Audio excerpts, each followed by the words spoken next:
Today I'm going to try and do some shorter art reviews just on shows I've seen recently. That's Josh Kline's project for A New American Century at the Whitney right now.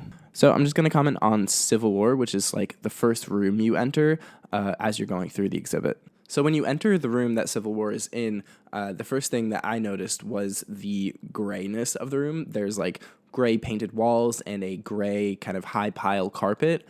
And it makes it feel a little bit claustrophobic because the carpet absorbs the sound that you'd otherwise hear in a museum. So piled haphazardly around the room are assortments of household goods, but cast in concrete, just on the carpet floor. There's chunks of couches, a lawnmower amongst piles of tools, and a children's playhouse, I think most interestingly. So some of these objects are like fully cast, but others are missing chunks, and there's like bits of rebar sticking out, and it's kind of suggestive of like a battle or something happening. So in addition to the concrete pieces that are cast in piles around the room, there's also antique tables around the corners of the room that hold household goods that have been torn apart and taped back together. So there's a like MacBook and an older PC that have been ripped apart and duct taped together. A luxury version has been cut in half, and a budget version has been cut in half and stuck together using some duct tape.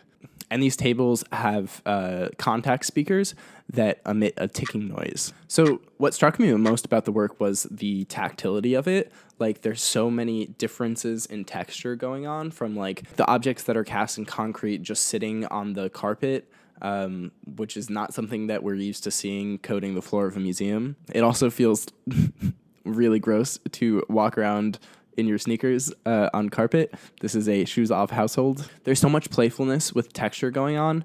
There's like the flimsy plastic that we imagined the playhouse would have been originally made from versus like hard concrete, but that still captures the soft edges of the plastic. The piles of tools and the lawnmower that are like very precarious, but are actually like very solidly in place and not moving anywhere. I don't think I've ever wanted to touch a work of art in a museum more than I did that day. Like, I remember growing up and like touching that specific playhouse and just like the feel of the plastic. It was so tempting to touch the feel of the concrete. And it's also, there's a bunch of kind of junk cast in with the concrete. So there's like bags of potato chips and chocolate bars and like iPhones and old electronics and things. So that's also an interesting play with the texture. The constant ticking coming from the appliances that have been like Frankenstein together with this duct tape reminds me of like an improvised explosive. I saw this as a suggestion that like the destruction that we see in the room might have been caused by the growing gap in class represented by, you know, people who would use the luxury good of like a MacBook versus people who would use a budget version. And the growing divide in classes like suggests the danger. My original understanding of this work before I read the label was that it must have been dealing with the 2008 recession and specifically the housing market in that. I think the way that it rendered like a prototype of the American dream, like the house as a kids' playthings that had been like ripped to shreds, was especially striking. And like having grown up through that time and, you know, played on that playhouse in the early 2000s, perhaps when adults around me were dealing with the fallout from this housing crisis, was especially resonant. I think also what's like really striking about this is that kind of my generation growing up in the early 2000s have had to come of age dealing with this like incredible downturn in the housing market and thinking like maybe owning a home is out of reach, perhaps permanently. And so I thought this was like a very fitting kind of gravestone of like the tarnished American dream. So surprisingly to me, this was not the work's original narrative intent. Kline said in an interview that he's imagining America 20 or 30 years in the future. And he made this work in response to the 2016 elections.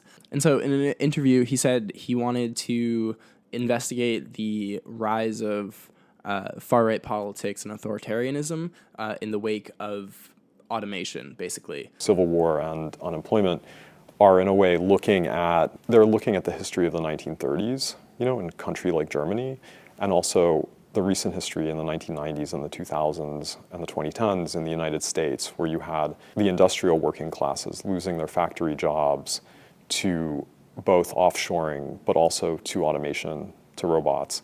And the consequence has been like authoritarian, leaders like Trump. When the work is seen in this light, a different kind of destruction comes to mind, which is that of like war and authoritarianism, etc. I think it's really fitting that the work comes first in the exhibit because a lot of the work throughout the exhibit deals with the fallout from automation.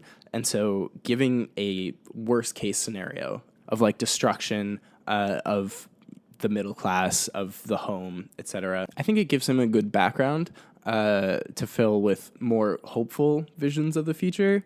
But even so, for me, Civil War is maybe the most powerful work that I saw there because it speaks so clearly to many of the problems that Americans are dealing with today, namely dramatically increasing wealth inequality and unaffordable housing. It's really good.